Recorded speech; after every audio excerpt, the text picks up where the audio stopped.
Зээ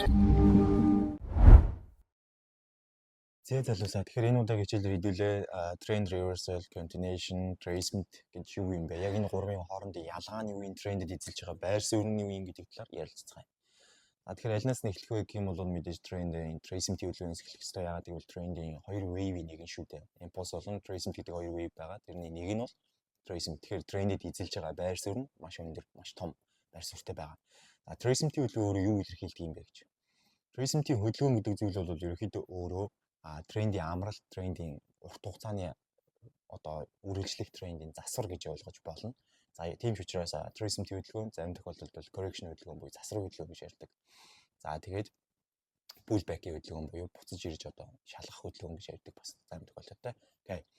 За ийм гурван нэршлэр явдаг. Гэхдээ ер нь бол ерөнхий яг үндсэн өөрийнх нь нэршил нь бол correction хөдөлгөөн эсвэл бол tracement-ийн хөдөлгөөн гэж явдаг. Ер нь бол tracement-ийн хөдөлгөөн гэж явах нь илүүтэй зөв. За тэгээд ухралтын хөдөлгөөн гэж ярьж байгаа. За ер нь ухралт гэж нэрлэж байгаа шалтгаан нь юу гэх юм бол тренд өөрөө чиглэлээсээ ухарч орж ирж байгаа учраас ухралтын хөдөлгөөн гэж ярьж байгаа. Тренд өөрөө ап чиглэлтэй явж байгаа. Даун чиглэлд ухарч орж ирж байгаа тийм ээ. Ханш нь одоо жишээ нь гэхэд биткойн 100,000 хүрчээд 100,000 дээрээс 99,000 руу орж иж гинэ гэдэг чинь өсөж явж байгаа ухарч орж ирж штэ. Тийм учраас ухралтын хөдөлгөөн. Засварын хөдөлгөөн гэж нэрлэж байгаа шалтгаан нь бол тренд урт хугацаанд үргэлжлэх шаардлагатай учраас дунд нь замаа бол засаад явах хэрэгтэй. Тийм учраас засварын хөдөлгөөн гэж нэрлэж байгаа. Тэр засварын хөдөлгөөнөөр юуг ер нь засдаг юм бэ гэх юм бол хөвчлэн тодорхой хэмжээнд гарах ёстой байрууд нь гараад орж ирэх ёстой селлерүүд нь орж ирээд селлерүүдийн одоо тэр хэмжээний захиалгыг зөвлөж байгаа. Буцаага тэр селлерүүдийн захиалгыг стоп лосс цугуулад их хэмжээний байрууд орж ирэх замыг засч өгч байгаа гэсэн үг тийм ээ. За тэгээд их хэмжээний байруудыг татах зорилготой засвар гэх юм уу да. За тэгээд ерөнхийдөө буцаж ир шалгаж ийн гэдэг нь ямар учиртай юм бэ? Шалгалтын хөдөлгөөн. Шалгаж ийн гэдэг нь ямар учиртай юм бэ гэвэл тухайн тренд үргэлжлэх үү гэдэг шалгалтыг бас tracement-ийн хөдөлгөөн гэдэг зүйл маань өөрөө хийдэг байгаа. За тэр шалгалт энэ шалгалт гэдэг утга нь бол илүүтэйгээр tracement-ийн хөдөлгөөнийг бусад утгаасаа илүү чухал утга гэж ойлгож болно. Илүү чухал болгож зүйлдэг зүйл нь бол энэ гэж ойлгож байна. За тэгэхээр tracement-ийн хөдөлгөөн зүгээр л ингээд трендийн одоо үргэлжилж явж байгаа засаал цааш нь үргэлжлүүлээд явж байгаа хөдөлгөөн биш. Нэгдүгürt хоёрдугаарт нь бол трендийн зүгээр нэг ухраа цааш үргэлжлэх боломжийг олгож байгаа хөдөлгөөн бас биш. Гуравт том роль болох энэ ер нь шалгалт гэж юу гэдэг юм. Буцаж ирээ шалгаж ийн гэдэг нь өөрөө юуг шалгаад байгаа юм бэ гэдэг нь хамгийн чухал. Юуг шалгаад байгаа юм. Tracement-ийн үүрэг бол өөрөө юу байдаг вэ гэх юм бол замыг засах тэгээд дээрээс нь ерөөдөө бол тренд дээр ухралтыг үүсгээд илүү хэмжээний buy volume одоо interest-ийг буюу buy volume-ийн одоо тэр сонирхлыг үүсгэх тэгээд трендийг даах боломжийг олгодог байна. Ер нь бол трендийг даах боломж, трендийн импульсыг барих боломжийг олгодог. Гэхдээ хамгийн том өгж байгаа мэдээлэл нь юу гэдэг вэ гэх юм бол тренд үргэлжлэх үү, үгүй юу гэдгийг ил өгдөг. Ерөнхийдөө хамгийн том өгж байгаа мэдээлэл нь. Тренд ер нь цааш үргэлжлэх юм уу? Тренд бол үргэлжлэн гэдэг нь үнэн үү гэвэл бас худлаач байж болно, үнэн ч байж болно. Яагаад вэ гэх юм бол тренд гэдэг зүйл өөрөө хизээ нэгэн цагт дуусгах шаардлагатай болно тийм үү? Тренд хэр урт хугацаанд үргэлжлэх вэ? Одоо ер нь цаашдаа үргэлжлэх үү, үгүй юу гэдгийг мэдэх хамгийн том боломж нь tracement гэдэг. Тэгэхээр яаж мэддэг вэ гэх юм бол tracement-ийн хөдөлгөөн гэдэг бол өмнөх импульсын хөдөлгөөний тодорхой хэмжээний замыг туулж орж ирж байгаа ухралтын хөдөлгөөн байна. Тодорхой хэмжээний зам гэдэг дээр акцент өгөх юм бол тэр тодорхой хэмжээний зам нь хэр урт юм, хэр богино юм, хэр том юм, хэр жижиг юм гэдгээс шалтгаалаад дараагийн импульсын хөдөлгөөн ер нь явах юм уу, явахгүй юм уу? Эсвэл энэ тренд өөрөө цаашдаа урт хугацаанд үргэлжлэх юм уу, богино хугацаанд үргэлжлэх тренд юм уу гэдгийг бид нар мэдэх боломжтой байдаг. Эндээс ялангуяа дараагийн импульсын хөдөлгөөнүүд дээр акцент өгч ярих юм бол одоо явж байгаа tracement-ийн хөдөлгөөн нь өөрөө дараагийн импульсын хөдөлгөөн явах уу үгүй юу? Эсвэл хэр хол явах уу, хэр богино явах уу гэдгийг мөн дээрээс нь энэ тренд өөрөө дараагийн импульсын хөдөлгөөнөөр дуусах уу эсвэл дараагийн импульсын хөдөлгөөний дараа дахиад tracement-ийн хөдөлгөөрөө дахиад цааш үргэлжлэх боломжтой юм уу гэдгийг энэ удаагийн tracement-ийн хөдөлгөөн хэлж өгч чаддаг.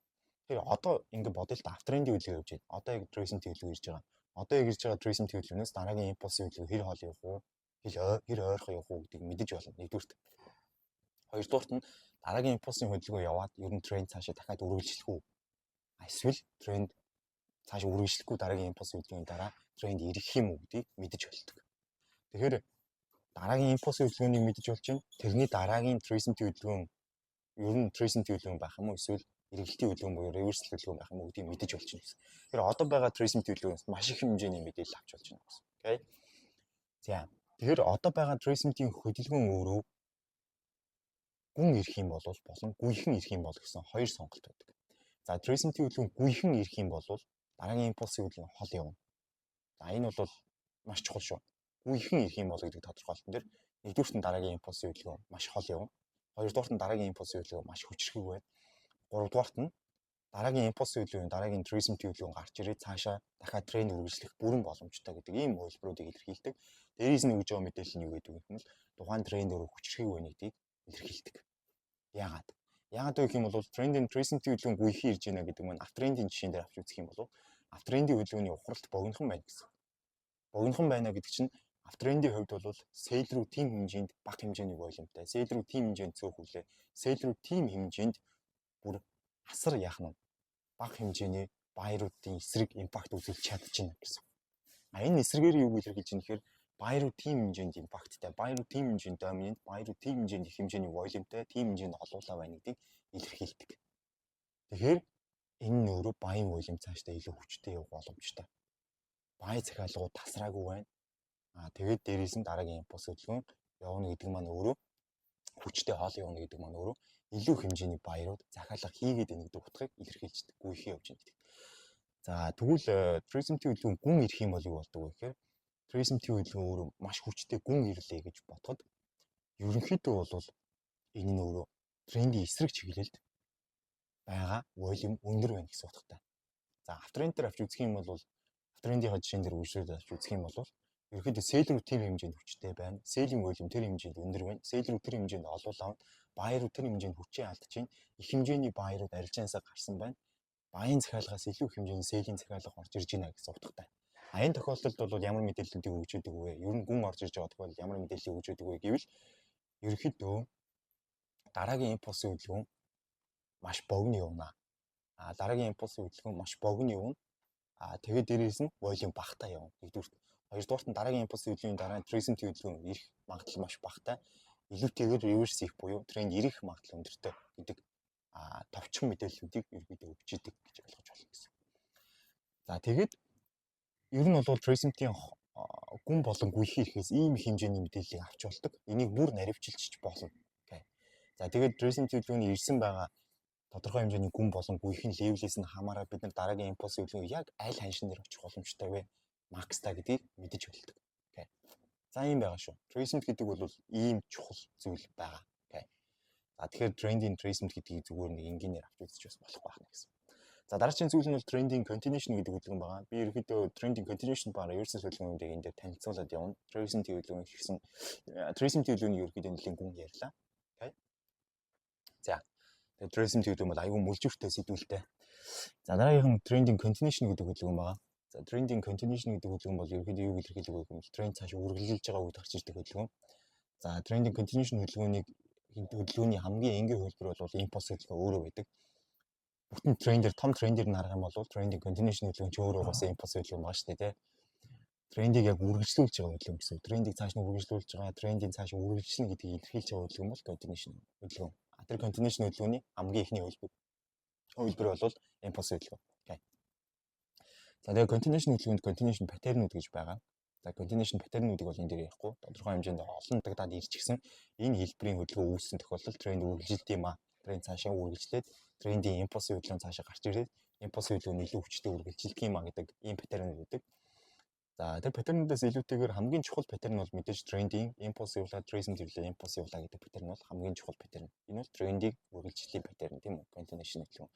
За тэгэхээр continuation хөдөлгөөн гэдгийн хамгийн чухал хувилбар бол ер нь импульс гэж ярьсан шүү дээ. Гэхдээ импульс гэдэг дээр ерөөхдөө би түрүүн tracement хөдөлгөөн дээр ирсэн. Tracement хөдөлгөөн гүн болон гүйхэн ирэхээс хамаарат импульсын хөдөлгөөн хэр хол явах вэ гэдгээс шалтгаалдаг. Хэр хол явах вэ гэдэг импульсын хөдөлгөөний тэгвэл хэр хол явах вэ гэдгээс шалтгаалаад тренд цааш үргэлжлэх үгүй гэдгийг шалтгаалдаг. Тэгвэл трендийн импульсын хөдөлгөөн ерөөхдөө аптрend дээр ярих юм бол өмнө өрөөгөө эвдэх юм бол тренд үргэлжлэх магадлал илүү өндөр байдаг. Өмнө өрөөгөө эвдэхгүй өмнө өрөөгөө шалгах юм бол тренд үргэлжлэх магадлал ер нь байхгүй байдаг. Тэгэхээр юу гэсэн үг гэхээр 3 дахь хувилбар бол бүр бага буюу трендийн өмнө өрөө дээр хүрч чадахгүй импульсын хөдөлгөөн ирээд фейл гэх юм бол тренд бүр үргэлжлэхгүй гэсэн. Ийм 3 хувилбар байдаг. Continuation хөдөлгөөн дээр импульсын хөдөлгөөнтэй холбоотой. За ер нь тэгээ continuation хөдөлгөөн гэдэг зүйлийг ингээд хөнгөн аваа авчиж болно. Continuation хөдөлгөөн, continuation pattern-аар ер нь явдаг. Окей. За тэгээд P-боор явдаг. За дараагийн зүйл нь бол ер нь бидний ярилцах сэдв бол present continuation reversal гэсэн сүүлчийн сэдв бол хамгийн мөлжөртэй сэдв reversal хөдөлгөөн гэж. За reversal хөдөлгөөнийг бол ерөөхдөө танилцуулж өнгөрнө. Яагаад гэвэл reversal хөдөлгөөнийг бид нар энд ярихад хэтэрхий бүр урт хичээл болно. Хэтэрхий бүр сонжирсан зүйл ярих гэдэг байна. Окей. Тэгэхээр reversal хөдөлгөөн гэдэг нь өөрөө яг юу юм бэ гэх юм бол трендийн эргэлтийн хөдөлгөөнийг хэлж байгаа. Трендийн эргэлтийн хөдөлгөөн гэдэг нь юу гэсэн үг вэ? Up'аас down руу, down-аас up руу ирэх хөдөлгөөнийг хэлж байгаа. Up'аас down руу, down-аас up руу иргэнэ гэдэг нь юу гэсэн үг вэ? Тренд иргэнэ гэдэг нь юу гэсэн үг вэ? Бүхэлдээ тэр чигтээ маркетинг чиглэл тэр чигтээ иргэнэ гэсэн үг. Маркетинг чиглэл тэр чигтээ иргэнэ гэдэг буюу reversal хөдөлгөөн ирнэ гэдэг нь өөрөө юу гэсэн үг вэ? Асар хэмжээний волюмын эргэлт үүсэж байна гэсэн. Асар хэмжээний волюм ерөөхдөө нэг талаас нөгөө тал руу шилжиж байна гэсэн.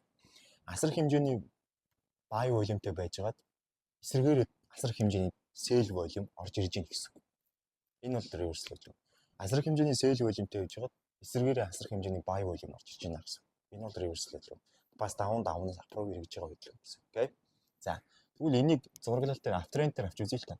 Uptrend-ийн хөдөлгөөн бол higher high болон higher low гэдэг тийм үү? За uptrend-ийн хөдөлгөөн higher high болон higher low-ыг үүсгэж хагаад сүүлчийн low буюу higher low эвдэх үед reversal хөдөлгөөн үүслэе гэж үздэг. Энэ юу болж юм гэхээр бүтцийн үед эвдрэл үүсэж байгаа байхгүй. Бүтц тэр чигтээ эвдэрж байна. Яагаад тэр чигтээ эвдэрж байна гэж үзэж байгаа гэхээр uptrend-ийн үед low гэдэг ойлголт огт байхгүй. Бүтцийн үед тийм байхгүй.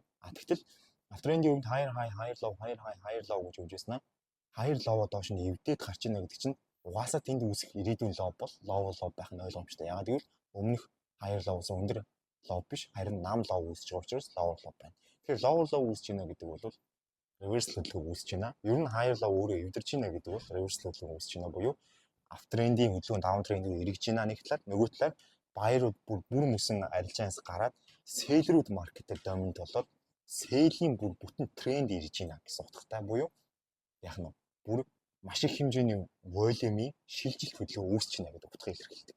Энийг reversal хөдөлгөөн гэж нэрлэдэг. За reversal хөдөлгөөн үүсэж байгаа тохиолдолд бол ерөнхийдөө арилжаачид яадаг вэ гэхээр тухайн одоо өмнө байсан трендэд дагахаа болоод дараагийн шинэ трендийг дагахад бэлддэг, дараагийн шинэ трендийг дагаад явдаг. Ийм байгаа шүү. Тэгээд дараагийн шинэ трендийг үүсэх үед дөнгөж үүсэнгүүд нь буюу дөнгөж reversal хийх үед арилждаг хүмүүс байна. Reversal хийсний дараа тренд өөрөө бүтэн үүссэний дараа арилждаг хүмүүс байна. Янз бүрээр ерөнхийдөө арилжиж болно reversal хөдөлгөөн гэдэг дээр. За тэгээд reversal хөдөлгөөн гэдэг зүйлийг ойлгосон гэж найдаж байна. Тэгэхээр tracement, continuation, reversal гэдэг гурван төрлийн хөдөлгөөн байдаг. Мэдээж reversal хөдөлгөөнд бас нэмээд хэлэхэд бол reversal хөдөлгөөн буюу энэ эргэлтийн хөдөлгөөн гэдэг зүйлтэй бас олон зуун жилийн туршид давтагдаад батлагдчихсан паттерн гэдэг зүйл байдаг. Ийм дүрс үүсэх юм бол ерөөхдөө reverse гэдэг чинь шүү гэдэг утгыг илэрхийлдэг ийм дүрс. Тэрний хамгийн ихний хөлбөр бол мэдээж uptrend дээр higher low эвдэрх, downtrend дээр lower high эвдэрх байдаг. За тэгээ энэ дээр нэмээд бас нэг чухал зүйлийг ярив. Тэр нь юу гэх юм бол uptrend дээр higher low эвдэрх, downtrend дээр lower high эвдэрх үйл явц өөрөө яаж хийгдэх ёстой вэ гэвэл заавал uptrend дээр эсвийн low, downtrend дээр эсвийн high эвдэрж ижил энэ нь өөрөө reversal гэж тооцогдсон шүү. Тэгэхээс биш зүгээр одоо нөгөө яриад байгаа дахиад нөгөө нэг сэдв. Жинхэнэ орой хуурамч оройг ялгаад эсвийн high, internal high, эсвийн low, internal low-ыг ялгах нь ийм чухал. Internal low, internal high-ийн эвдрэл нь өөрөө down бол uptrend-ийн reversal гэж тооцогддог. Эсвийн high, эсвийн low-ийн эвдрэл нь өөрөө down бол uptrend дээр яг нь жинхэнэ reversal гэж тооцогддог. Тэгэхээр юу гэсэн үг гэхээр яг нь downtrend дээр бол ерөөхдөө жинхэнэ swing high-ийн эвдрэл нь өөрөө uptrend руу эргэлээ гэдэг дохиог буюу reversal дохиог өгдөг. Uptrend-ийн хувьд бол жинхэнэ higher low буюу жинхэнэ swing low нь өөрөө эвдэрсэн тохиолдолд uptrend руу эргэлээ буюу биш downtrend руу эргэлээ буюу downtrend руу reversal хийлээ гэдэг тэр тодорхойлтыг өгдөг. За continuation дээр ч гэсэн адилхан. Continuation дээр ч гэсэн жинхэнэ swing high эвдэрсэн тохиолдолд continuation хийх юм байна. Тэр тренд үргэлжлэх юм байна гэж үздэг. Downtrend дээр жинхэнэ эсвийн low эвдэрсэн тохиолдолд тэр тренд үргэлжлэх юм байна гэж үздэг. Тэгэхээс биш internal low биш байх нь шүү дээ. Internal high биш байх нь шүү дээ. Тэрийг маш сайн анзаараарай. Залуусаа маш сайн анзаараарай.